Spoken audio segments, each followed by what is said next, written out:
Here's something curious I picked up in Hamleys toy shop in London back in 1991, 30 years ago. It's a 100-sided dice, or die, they call it. I've always called it dice. And there's lots and lots of blurb that came with it. Oh, sure, let me just show you a little bit of this. This is a guy down in the southern states of America who invented this. And he spent a long time getting all the physics right. Lots of mathematics, mention of Euler. And on the back, he's done in very, very small writing a huge number of games that you can do with Dungeons and Dragons, which I never played, but heard all about. All the things you can do with Dungeons and Dragons using a 100-sided die. Let's get this up the camera to show what it looks like when it's close to you.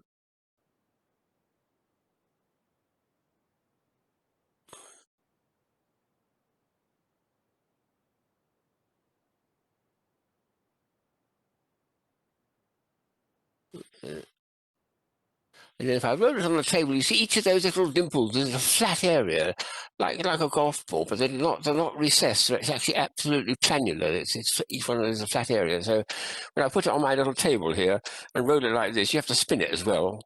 Eventually it'll settle down. Oops, I think it will. It doesn't want to roll. Now it's come up with that figure there, if I can say it up to camera. There's 77, that's what we got. Okay, so it works with it, and they've insisted on that it works mathematically too. It does give a random chance for each of the 100 values. So interesting. They've underlined the sixes to make sure you don't just think of them as a 9 as well. That all helps. 96 looks like 69 up where, but they put another line underneath it and so on. So a lot of work gone into that. A huge amount of research. And it's called a rather curious name, Zocchi. Well, it's named after the guy called Louis Zocchi, Zocchi, who invented it. It's been a long time getting it into the market. Yes, they're down in Mississippi, the company who makes this. I've got several die which have got up to 10 sides, and one 20-sided die, but 100 I've never seen before. So that was the first one. And bit treasured. I can't think I've ever used it though. Perhaps I should get into Dungeons and Dragons and do it. There we are. Here's another one which I've much enjoyed playing with just recently.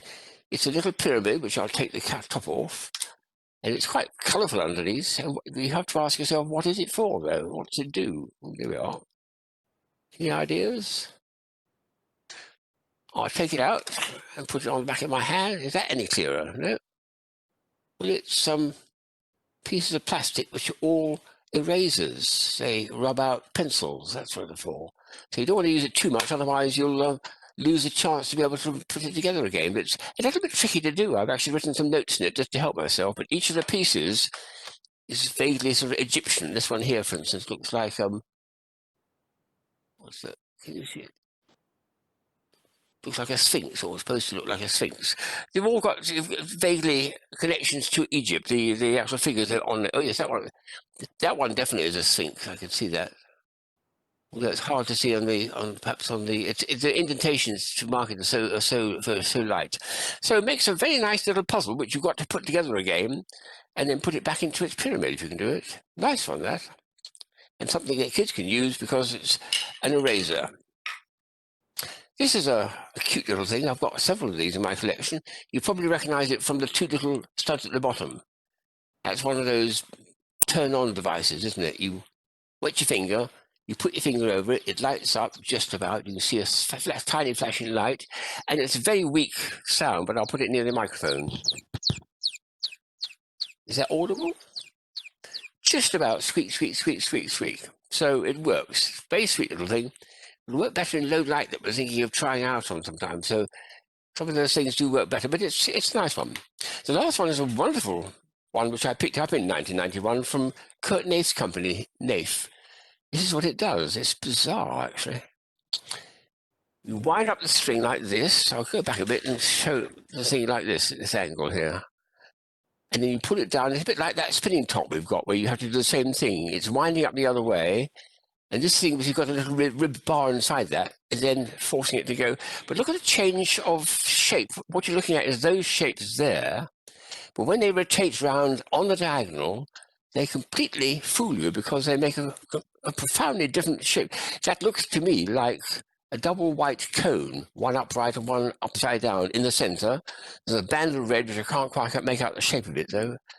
And then the black pieces form sort of ghostly, shadowy bits around it. Wonderful effect though. Very, very remarkable toy. So a wonderful one from Kurt Nate's company from 1991. Good year, that. Do you like it? Do you like it?